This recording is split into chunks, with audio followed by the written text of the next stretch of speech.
Tonight on CTV News at 6. Refuting claims from Northern chiefs. The MNR and the province respond to First Nations criticism on wildfire response. Plus, helping youth get a foot in the door. Youth Wellness Hub, it's all about mental health and wellness, and part of that is having a job. A new partnership in Sudbury is putting youth on a path to employment. And an historic reunion. We had role players, we had enforcers, we had seasoned veterans. Players from a 1976 championship hockey team in North Bay come together after 50 years. CTV News at 6 with Marina Moore and Tony Rima with weather. Good evening. Thanks for joining us. Ministers from the provincial government are reacting to the accusations made at a press conference yesterday from First Nation chiefs in northwestern Ontario affected by wildfires. The chiefs say the government has not been in regular contact with their leadership, even when the Premier and several ministers visited Thunder Bay over the weekend. They're calling for an independent inquiry on the MNR's response time and what they say was a lack of communication and evacuation orders. Minister of Emergency Preparedness and Response Jill Dunlop refutes that, saying she and her staff have been talking with First Nations. Well, I can tell you that I personally have had 2 Zoom calls with Chief Fiddler, and we had a call last week where there was a couple of questions that came up that my ADM, who was acting deputy at the time, was able to follow up with the chief. And then we had a call again this morning and kind of went through a few more things. But my Provincial Emergency Operations Center has coordinated calls with all of the impacted communities. So there has been a lot of communication back and forth between First Nation communities, with myself and with my colleagues and our ministry officials as well. Meanwhile, the Ministry of Natural Resources released a statement this morning saying, in part, we are in constant contact with First Nations communities and have taken action to improve coordination this fire season, including requesting assistance from the federal government to speed up evacuations and support. Both Dunlop and the ministry responsible for the MNR say it's customary to hold an after-action review to look for and address improvements for future response. And we're getting a closer look at the devastation in Nabagusangaugan First Nation, also known as Collins First Nation in northwestern Ontario. These images are courtesy of the Canadian press. They show the charred forest and destroyed buildings. Some foundations and rubble are all that remain of the homes here. Chief Helen Pavola returned to the First Nation earlier this week with elders and council members to see the damage firsthand. The videos, the pictures that are out there right now don't do justice. It's horrible. It's awful. And those words are just, those words are not enough to explain what we saw. Nabagusangaugan is an independent First Nation, meaning it's not recognized as a First Nation by the federal government. Pavola is calling on Prime Minister Mark Carney to approve their claim to be recognized as a First Nation. As those fires continue to burn, 2 Toronto organizations are jumping into action to help. Global Medic is teaming up with Muslim Welfare Canada to buy mobile fire suppressing equipment. CTV's John Musselman has the details. At this Global Medic warehouse in Etobicoke, teams are mobilizing to send these portable firefighting devices to communities in northwestern Ontario. They can be deployed on the back of pickup trucks and could be used to put out small spot fires that spread from the embers of the larger fires. It's a 1,000-liter tank. It's mounted on a welded aluminum skid. There's a pump and hose, and it turns any pickup truck, and you can imagine how many pickup trucks are in this region, into a fire truck. And what we've been doing is we've been working feverishly to get these units out into the hands of the smaller volunteer departments that lack equipment, to get more firefighters out deployed onto the fire. With a unit like this, you can get closer to the fire, you can deploy more of your people, and you can get the fires out. More than a dozen of these units are being shipped to Thunder Bay, and additional units are coming from Edmonton. The wildfires in northwestern Ontario continue to burn. More than 50 fires are listed as out of control. 13 communities have been evacuated, displacing more than 1,800 people. So it's terrible, right? Officials with Muslim Welfare Canada have partnered with Global Medic, providing equipment and money, more than $65,000 to assist in this effort. Our neighbors are our first priority. So that's why we saw there is come to our knowledge, it's a huge need over there. So that's why we want to go over front line and do the help to the people those are suffering over there. John Musselman, CTV News. Now to an emerging situation in Fort Albany First Nation on the James Bay coast involving its water plant. According to Facebook posts, it's not producing enough water for the entire community. This has left Sinclair and Anderson Islands without water since 11 p.m. last night. The service shutdown is intended to allow the system to build up supply. Water is expected to be flowing again this evening, and while they're not evacuating residents, they say they are looking at that as an option. The First Nation is citing mechanical issues, a lack of available parts, and the overall age of the infrastructure for the water shortage. Time now for our first check on weather. Sunshine has returned, but so have below seasonal temperatures. Let's bring in CTV's Amanda Hicks, filling in for Tony Rima. I like to think of today as Mother Nature just pushing the reset button a little bit, Marina. So we did see some below seasonal temperatures out there today, some cooler conditions, but that will be short-lived. We are going to see a bit of a change as we head closer to the weekend, getting closer to seasonal conditions, but it was quite comfortable out there. There is a chance of showers heading into the weekend as well. I'll have more details on that coming up a bit later on, but for now, Marina, back to you. All right, thank you for that, Amanda. Two agencies have partnered up in Sudbury to provide youth with resources and support they may need to find employment. CTV's Angela Gemmel has the details. To do mock interviews or any of that one-on-one support with youth so that it's a space that is quieter, more. Camila Francis shows off one of 3 meeting rooms at the Youth Wellness Hub in downtown Sudbury. They'll be used by employment professionals to provide advice and guidance to young people searching for a job. The Youth Wellness Hub, it's all about mental health and wellness, and part of that is having a job. And so we realized that employment is really important part of that pathway to ensuring that youth are feeling well and secure, especially financially. The Wellness Hub is operated by the nonprofit Child and Youth Mental Health Agency known as Compass. They've partnered with Spark Employment Services to provide youth-focused employment support to be delivered from the downtown space. Youth are already attending the Youth Wellness Hub and participating in their program. It's already a place that they feel comfortable in, that they trust, and so now we're bringing our services there to meet their needs so that they don't have to come to a new location. Employment experts from Spark will help youth with skills like resume writing, job searches, and other tailored coaching. One of the ones that I think is kind of cool is the interview prep, so being able to practice interviewing in real time with someone. I think that always helps to be able to practice answering interview questions. So that's something that, again, Spark will be able to help with and that we're excited we'll have here. But we're also going to bring in our Francophone Navigator program, so we're going to be also able to provide services to the Francophone youth. Employment services begin here at the Youth Wellness Hub starting tomorrow, with a few sessions planned throughout the summer before it becomes weekly scheduled support this fall. Angela Gemmel, CTV News, Sudbury. All right, it's time for a quick break here on CTV News at 6. But coming up, Amanda will have your full weather forecast and, of course, the current conditions.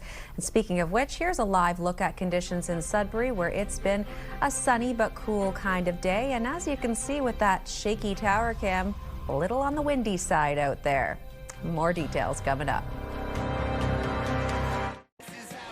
Big thanks to everyone who entered Win Your Way In to Boots and Hearts with CTV and Pure Country, featuring the Jonas Brothers, the Chicks, Rascal Flatts, and more. Congratulations to Donna Fortier. You've won a pair of weekend passes, including camping and parking. Boots and Hearts, August 7th to the 9th in Burles Creek, Ontario. Another arrest has been made in the murder of a 41-year-old man at the Energy Court homeless encampment in downtown Sudbury. Police have been investigating the homicide since June 11th after a body was found inside a burned-down tent. A 31-year-old man was arrested at 3 this morning at Energy Court. He's been charged with first-degree murder, arson, and possession of a weapon. A second man was arrested last month in connection with the same murder. Police in North Bay have arrested 5 people for trafficking and other charges after an investigation into a robbery. Officers were called to a robbery in the 500 block of McNamara Street last week. They identified and located the 5 suspects over 2 days and executed search warrants at homes on McPhail and McNamara Streets. Police seized a 9mm handgun and ammunition, along with more than $67,000 in illicit drugs and cash. 3 of the suspects are from the Greater Toronto Area, 2 are from North Bay. The charges include robbery, trafficking, and possession of a weapon. Timmins officials say police are investigating damage done to 40 of the city's parking meters. They were responding over Facebook to a post from one person who inquired how much they cost after seeing this damage close up. All of the damaged meters are old ones, and according to the city, each one costs about $800. The city is asking area businesses for any footage of the vandals. The City of Timmins is joining a national initiative aimed at strengthening the response to hate and discrimination. It's one of 10 Canadian communities selected to take part in the program. The initiative is led by the Canadian Centre for Safer Communities, with Timmins working alongside community justice initiatives and the Stronger Cities Network. The partnership will examine community needs and develop a plan specific to Timmins. The project will also build on the city's existing hate and discrimination reporting tool. The goal of the project overall is to strengthen local capacity to address factors that lead to polarization, hate, and violent extremism. So we want to create structures locally that can exist past the life of this project that will address some of those risk factors that contribute to polarization or hate in local communities. I think what will come of this is a collection of really important data that will help us be able to inform new approaches or strategies. And so if we recognize trends and a certain kind of hate or discrimination online, certain groups that are being targeted, that could help us better implement actions that are going to target those issues specifically. And the city says more details about the local project will be shared as the work moves forward. A small group of party faithful gathered inside the cavern at Science North in Sudbury last night to hear from the 4 individuals vying to become the next leader of the Ontario Liberal Party. But I want to thank all of you. Thank you for being around when times were tough. Ontario's interim Liberal leader, John Fraser, was also on hand to address the crowd. In his speech, he cited Ontarians want change. The Liberals lost official party status in the 2018 election, and while they have regained it, they remain the 3rd party in legislature. All 4 candidates had a chance to speak. The Liberals will choose their next leader in November. After years of planning, a new seniors housing development in Smooth Rock Falls is moving into the construction phase. The Smooth Rock Falls Attainable Housing Corporation, in partnership with the town, has begun construction on the new development. The project will create 20 accessible 2-bedroom rental units for residents aged 55 and older on municipally owned land near the hospital. The first residents are expected to move in by fall of 2027. Seniors have to leave their communities because they can't find appropriate housing. And that's a terrible story. We hear this over and over again. Like every community we go into, they've been trying to get one of these projects going for 10 and 20 years. You know, we come in and we do a business plan, we do a needs analysis, we do public meetings, we meet with people, and even before we start building, the place is practically filled. The project already has 15 people signed up, with more than 100 others on a waiting list. We're told rent for a 2-bedroom unit is expected to be around $1,700 a month.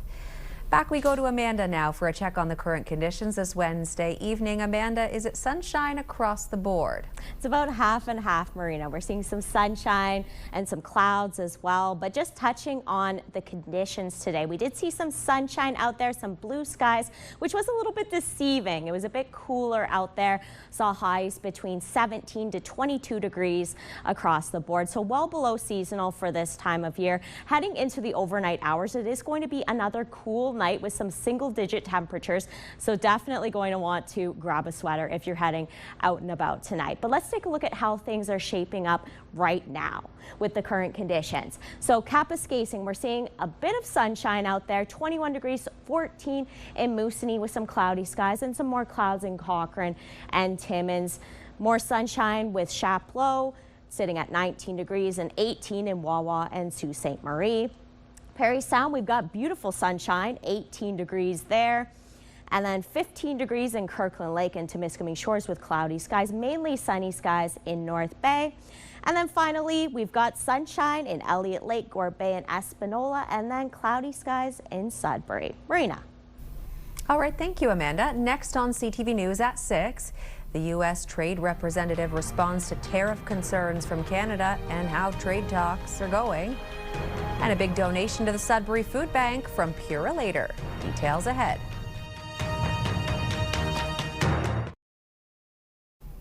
Donald Trump's blistering tariff policy is under scrutiny as the U.S. president's top trade representative, Jamieson Greer, testified before a Senate Finance Committee. CTV's Judy Trin has the latest. Senator Wyden. The general in Donald Trump's trade war, Jamieson Greer, was grilled on why he was using a 1930 law to put new 50% tariffs on Canada. Nobody, not even Herbert Hoover, used this provision before, but Donald Trump dug up a zombie law to make things even more expensive for Americans. The U.S. Trade Representative justified the actions.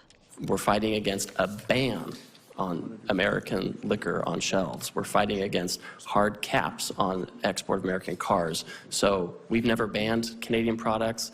We've never done that kind of thing, but we're fighting against caps on American cheese. The senators responded with a barrage of examples of the pain Trump's policies were causing. They say last year, costs for the average American family went up by $1,700 and tourism plunged. Number one, our tourism is down about 40%.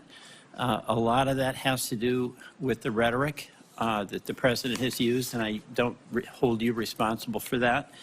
But the 51st state, the governor of Canada, that rhetoric has really inhibited Canadians from coming down. There's concern the White House has crossed the line with these new tariffs that impact an additional $28 billion worth of Canadian exports. How are you approaching the risk of retaliatory tariffs from Canada? I talked with my Canadian counterpart yesterday. They did not say they're going to retaliate. The Trump administration continues to exempt Canadian energy from tariffs. That's also where they're the most vulnerable. I mean, it's, you know, the truth is, if Canada wanted to, you could shut down our electricity in New England and cripple oil and gas. Prime Minister Mark Carney has not ruled out retaliation. The government is considering targeted action, especially in Republican states where seats are up for grabs in this year's U.S. midterm elections. Judy Trin, CTV News, Ottawa. And of course, reaction continues tonight to the 50% tariffs U.S. President Donald Trump announced Monday. In a statement, President and CEO Derek Nyber of the Forestry Product Association of Canada writes in part, tariffs on the very materials used to build homes, renovate properties, and support North American construction supply chains will only make housing more expensive for American families. These actions will increase costs on our American neighbors. Full stop. The Sault Ste. Marie Chamber of Commerce also putting out a statement on the tariffs, saying the Sault's local economy has already been hit hard by tariffs in steel, forestry, and other export-dependent sectors, adding these new measures threaten jobs, investment, and the competitiveness of businesses on both sides of the border. They go on to say measured strategic responses are needed to protect Canadian businesses. As tensions over tariffs ramp up, Ottawa now says Canada will no longer celebrate the opening of the Gordie Howe International Bridge with the United States. Instead, a Canada-only celebration will take place. The ceremony is set for this Friday, with the official opening of the bridge Monday. This comes as details of the deal to open the bridge have now been released after conflicting messages surrounding the revenue sharing between Canada and the U.S. The official details come more than 10 days after the federal government announced the delayed bridge would open July 27th and contradicts previous comments made by Prime Minister Mark Carney. According to the online release, the deal is described as a proposed agreement in principle that runs parallel to the original Canada-Michigan crossing agreement from 2012. The deal states that Canada will share 50% of net bridge and crossing related revenues with the U.S. for the first 15 years. That stipulation conflicts with comments Carney made on July 12th when he said net revenues would only be shared after debt costs were recovered. In the original deal, Canada agreed to front the $6.4 billion construction costs and collect 100% of toll revenues until it recoups its full investment. Funds now being shared with the Americans will go toward the U.S.-Canada Economic Development Fund that will be controlled by the U.S.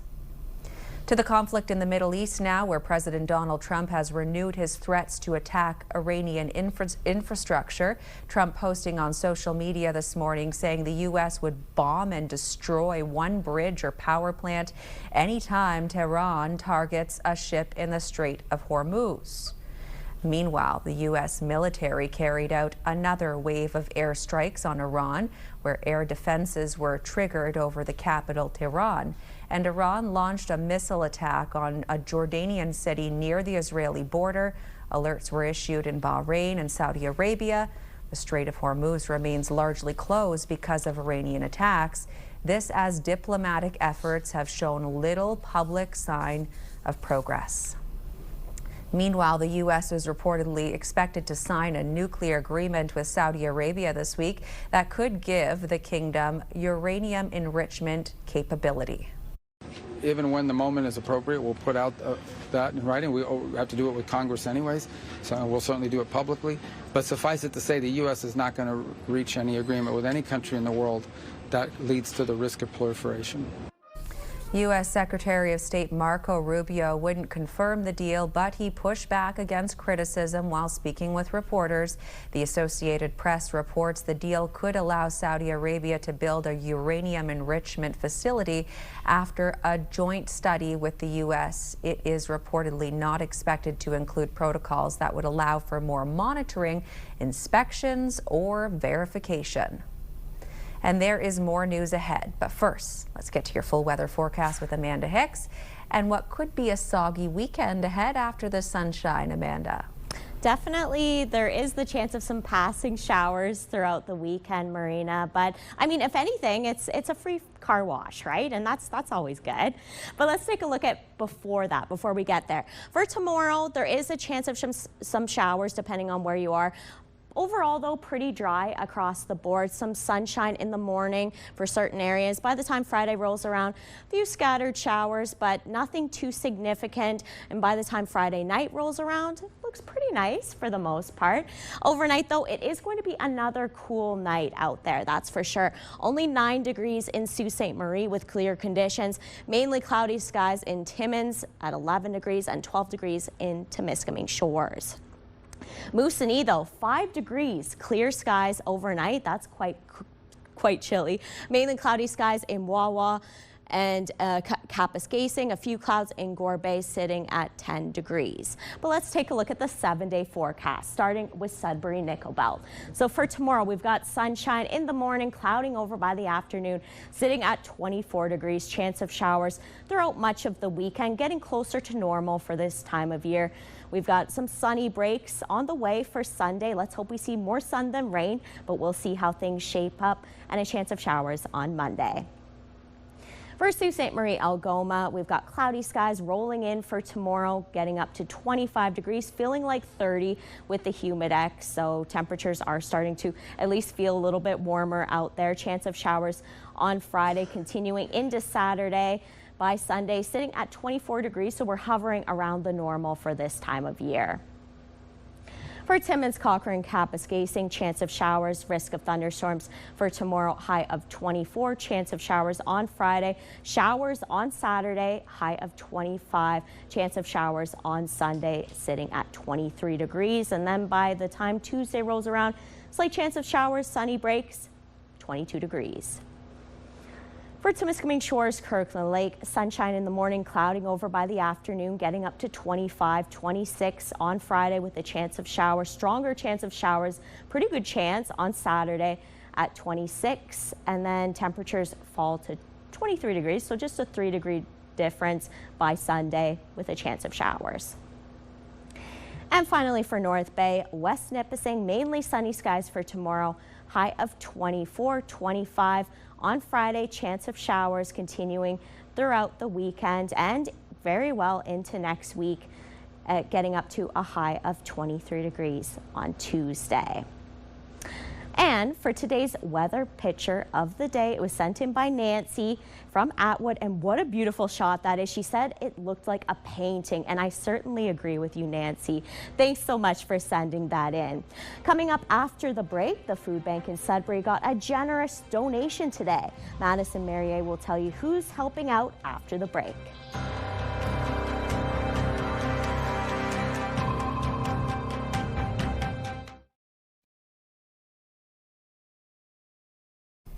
A species of freshwater fish is providing insight into the evolution of cancer, how it survives and spreads, and in this case, how it gets transferred from fish to fish, like a parasite. CTV's Geneviève Beauchemin shares what scientists learned about transmissible skin cancer in the wild. Below the surface of majestic Lake Memphremagog, researchers discovered a strange phenomenon, a contagious cancer spreading among brown bullhead catfish. One of the things we're thinking about is this actually more common and we just don't know about it? The finding opens broader questions about the spread of cancer generally, but also about environmental stressors. Anglers began flagging black velvety growths on their catch more than a decade ago, concerned there was a virus or a pollutant causing disease. They were concerned about seeing these diseased fish with these, inky black tumors. Wildlife biologists eventually determined a rare skin cancer was afflicting more than a third of brown bullhead catfish in the lake. DNA testing eventually led U.S. scientists to conclude the cancer was actually spreading from fish to fish. They hypothesized it started with one catfish with a tumor shedding cancerous cells. Now, this is only the fourth type of transmissible cancer identified in the animal kingdom, the first in fish or freshwater species. Contagious forms have also been found in the Tasmanian devil, clams, and dogs. The discovery could help study melanoma in humans and perhaps other cancers. Could it tell us more about potential transmission of certain cancers in humans? I think it could. In humans as well, the cancer is avoiding the immune system somehow. There's no evidence that cancerous catfish cancer could spread to humans. Still, wildlife officials warn anglers not to eat the fish with tumors. Researchers are asking anglers who find a fish with a black patch to report it so they can get as much information as possible. Geneviève Beauchemin, CTV News, Magog, Quebec. Researchers behind a new report examining the occupations of people who have died from opioid overdoses are hoping it will raise awareness about the number of people impacted by the opioid epidemic. The report found more than a third of opioid-related deaths between 2018 and 2024 involved people who worked in construction or the trades. The lead author says the research reaffirms previous findings that construction workers are disproportionately impacted. However, the study also notes the rate of opioid deaths was similar for workers in natural resources and agriculture. A new set of health warnings is coming to cigarette packages across Canada. The new designs feature images highlighting the health impacts of smoking, both on smokers and those around them. The Canadian Cancer Society says the warnings have been shown to reduce smoking since they debuted in 2001. The rotating new set keeps them from becoming stale. Health experts are warning that the dangers of wildfire smoke go far beyond just the lungs. As CTV's Pauline Chan warns, it also poses an increased risk of dementia. One bad day won't cause dementia, for example. But the problem is that we're increasingly having bad day after bad day after bad day. And if people don't take the right kind of precautions, then they're just increasing their risk. Alison Secular is the chief scientist at Baycrest. Air pollution in general can cause inflammation in the brain. It can cause changes in the ability of the brain to repair itself. It can cause all kinds of other issues and introduce different kinds of poisons and toxins basically into the brain. She says the particles are so small they can cross the blood-brain barrier. And it's not just trees that burn. Buildings and vehicles also release toxins into the air. Things like carbon monoxide will be in there. There are things like benzene and formaldehyde. She says genetics are a small part of our risk factors for dementia, but the ones we can control go by the acronym BRIGHT. B for body movement, so make sure you exercise daily. R is for rest and relaxation, also important for the body's health. I is for involvement. Socially and cognitively. So social engagement is really highly critical. G is for glasses and hearing aids, an under-recognized factor in brain function decline. H is for heart health. If it's good for your heart, it's actually also good for your brain. And T is for toxins such as alcohol, smoking, and air pollution. So on days like mid-July, when Toronto had the worst air quality in the world. So for me, if it's a 4 or higher, I minimize any kind of strenuous activity outside. And on a day like a 10 or a 9 or an 8, I would try not to go outside at all. Secular says precautions such as an N95 mask are a good idea, especially for older Canadians. Pauline Chan, CTV News. Purolator is retiring 16 trucks across Canada, and one retiring truck is from Sudbury, and it'll stay in Sudbury. It's been donated to the local food bank. CTV's Madison Merrier has the story. This morning, Purolator changed the license plates and gave away the keys for the truck as it embarks on a new career. The truck has done well for us in what we do for delivering, and with us being passionate about helping the food banks, it's great to see that we're able to once again donate a truck from our facility that still has some life left that can provide some support to the food bank. I think that this truck and the broader vision is going to be used to enhance what we're able to do to meet that need, and we're really excited and we're really proud. There's only one of 16 trucks across Canada, and we were very fortunate to get one here in Sudbury. Just last week, one of the food bank's trucks broke. Labby says this donated truck will help them maintain their fleet. We've got deliveries coming in from we have about 16 grocery partners across the city that we're getting, reclaimed food that's not going to the landfill. Last year, we diverted over 450,000 pounds of food from the landfill through that program. So it's important for us not just to distribute the food to the food banks, but also the food that's coming into the food bank and keep that flowing. The food bank says the need for food has grown with 579 new users in the first quarter of this year. They say the truck will help them make food banks more accessible across the city. We also know from all of our statistics that the majority of people who are using our food banks now are working poor. They're facing food insecurity, and how are they able to leave their second job or their main job during the day to access a food bank in their area if it's only open for a 2-hour window during the day? So I think that this truck and the broader vision is going to be used to enhance what we're able to do to meet that need. Purolator employees also personally donated over 200 pounds of food and around $145 to support the food bank in addition to the truck. Madison Merrier, CTV News, Sudbury. And still ahead here on CTV News at 6, a Northern Ontario summer festival that brings nature, art, and music together is underway near Sturgeon Falls.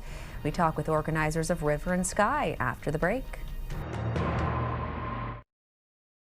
The summer festival season is well underway, and in West Nipissing between Sudbury and North Bay, the River and Sky Music and Camping Festival is kicking off today. Joining us now to talk about River and Sky is Festival Coordinator Annie Rutherford. She joins us via Zoom from the festival grounds. Annie, thank you for taking the time. Thank you, Marina. Thanks for having us. Let's start off by talking about River and Sky. Walk us through what families and festival goers can expect. Can expect music from over 40 bands, many local, over 24 workshops. We have lots of kids programming this year, food vendors, artisan vendors, many local as well. Yeah, so really just fun for everyone, swimming on the beach, all sorts of things. So this is your 18th year now, and obviously people keep coming back. What sets it apart from other festivals?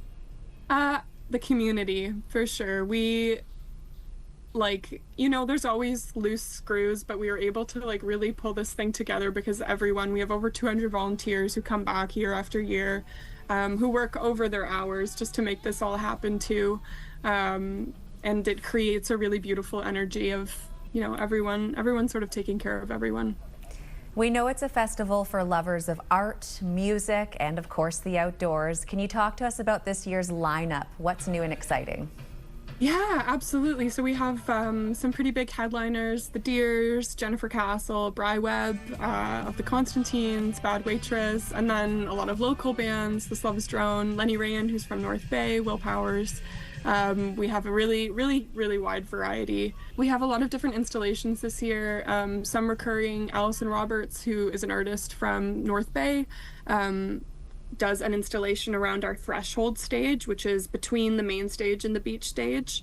And then Studio Nude Beach, who's also from North Bay, every year they bring in a new installation to sort of light our path that heads down to our dance party. And then we also have a bunch of interactive installations. Myths and Mirrors, community arts organization from Sudbury, are coming out, and they're going to be on the beach, and much more. Sounds like a great time. Thank you for this, Annie. Thank you so much, Marina. I've been chatting with Festival Coordinator Annie Rutherford. And by the way, River and Sky runs from July 22nd to the 26th.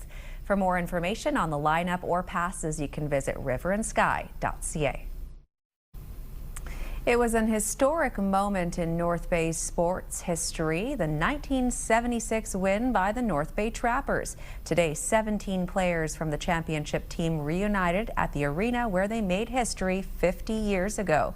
CTV's Eric Tashner reports. Bob Whittick was 14 years old when he was swept up by the North Bay Trappers phenomenon in 1976. The Big Red Machine, they were called in the day. He made sure to bring his stick to get his childhood hockey heroes to sign it. The city was in euphoria, rallying around the Trappers when they won the Junior A Provincial Championship 50 years ago.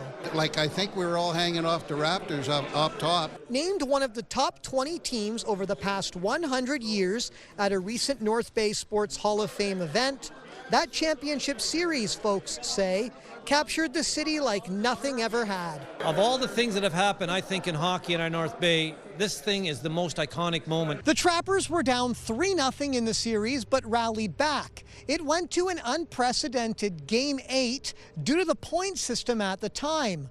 Going into Game 7 away from home, both teams were tied with 6 points. Joey Omichelli scores 3 minutes into overtime to take the lead, and then North York score with 3 seconds left in the timed overtime, and the rules said that was it.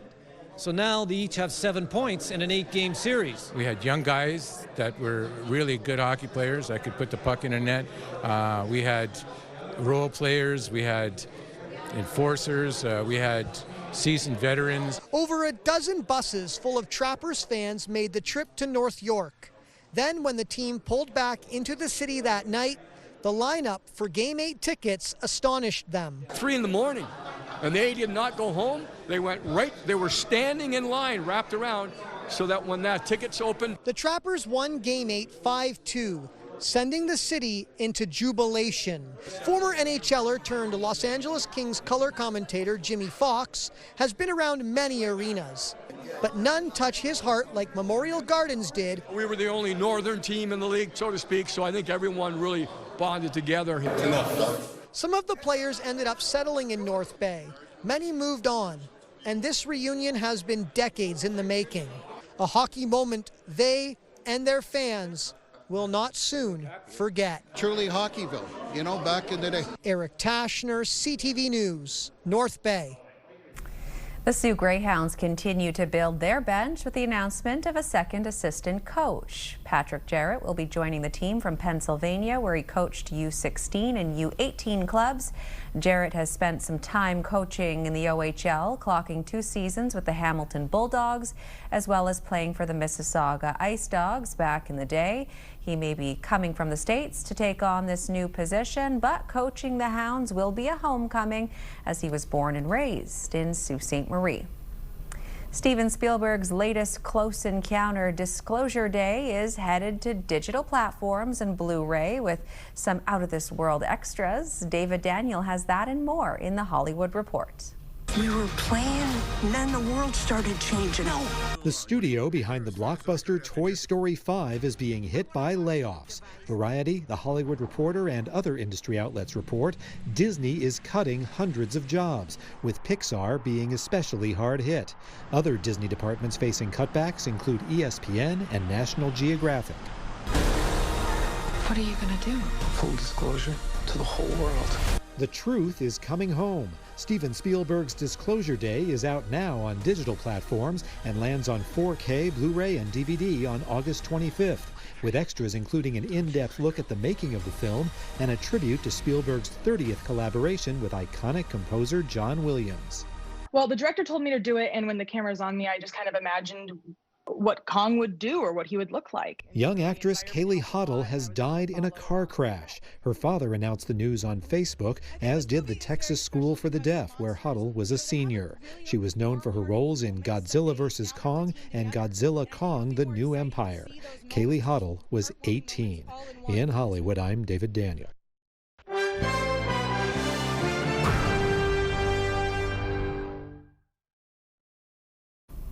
Canada Nickel Company's Crawford Nickel project north of Timmins is one step closer to the construction phase. The company has announced the Impact Assessment Agency of Canada has submitted the final report to the Minister of Environment and Climate Change. The minister's final report is expected within 30 days. The project is expected to create more than 4,000 jobs, and Canada Nickel is hoping to start production in late 2027. Big tech companies have started to report earnings. BNN Bloomberg's Marilla Fernandez has more. Alphabet is the first. The parent company of Google reported revenue of about $120 billion US for the last 3 months.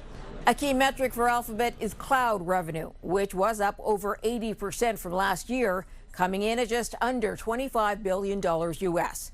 Its CEO says its earnings success also comes from its AI chatbot, Gemini, AI queries, and YouTube. Like the other hyperscalers, Alphabet is spending billions of dollars on its AI infrastructure. Here are the closing numbers for the day. The Canadian dollar is up to $70.99 US. West Texas Intermediate up over $2 to $86.83 US a barrel. Western Canadian Select is up over $1 to $68.11. And the TSX gained 116 points today. Those are your business headlines. I'm Marilla Fernandez. Let's take a look now at the current prices for some key commodities we watch. Gold continues to climb, up $42.19, closing the day at $41.2277 US an ounce. Silver is up 73 cents, copper up 9 cents, and nickel down a penny, ending the day at $7.64 US a pound. Amanda is back now for one last look at the weather for Thursday. Thanks for that, Marina. And overall, it'll be a pretty nice summer day out there tomorrow. In Sudbury, Timmins, and Sault Ste. Marie, sitting at 24 to 25 degrees, so the normal for this time of year. Clouds rolling in the afternoon in Sudbury, chance of showers in Timmins, and then cloudy skies in Sault Ste. Marie. Sunny skies in Parry Sound, 22, mainly sunny skies in North Bay, and then clouds in the afternoon into Miskaming Shores. So no complaints from me for that forecast. Marina. I have to agree with you there, Amanda. Thanks. Finally for us tonight, a Canadian breakfast brand, Goldie's, rocketed to notoriety after astronauts ate the company's cereal on the Orion spacecraft during the Artemis II mission. CTV's Karis Mapp has the story. A historic launch for Canadians, not only because of the astronaut aboard, but also what helped fuel him during the Artemis II mission. Canadian Jeremy Hansen, Canadian Space Agency, it makes sense that we're going to support him. He chose our strawberry lavender superseed cereal flavor, and it was approved for launch. The stellar story began with the cereal company that launched during the pandemic, receiving an email in the summer of 2024. It was from the Canadian Space Agency, which we didn't really know existed. We obviously are all familiar with NASA, but we kind of ignored it at first. We thought it was a junk email. Further research proved the email to be legitimate, and the gravity of the space agency's request for Goldie's cereal settled in. They were looking for a Canadian brand, a product that had super long shelf life, a product that was very light in weight, like the mass is light, a product that is nutritionally dense, easy to prepare, and a product that doesn't crumble like a cookie would crumble. Once cleared for takeoff, the pair and their product were flown down to Florida for the launch. We had to get the right amount of product down in time to Cape Canaveral for this launch, and we stocked the ship. Getting to watch their cereal being part of the pricey project. I think we were told that it cost $10,000 US per kilogram to get anything into space. The Daniel duo have been friends for over 30 years now.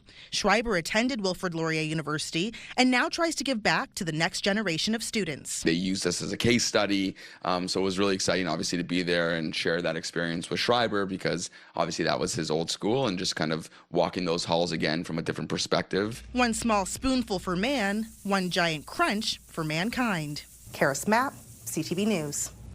What an accomplishment. Imagine adding that to your resume. Cereal has traveled to space. That is all the time we have here on CTV News at 6. Tune in at 11:30. Ian Campbell will be in with your late local news. Thanks for watching. Good night.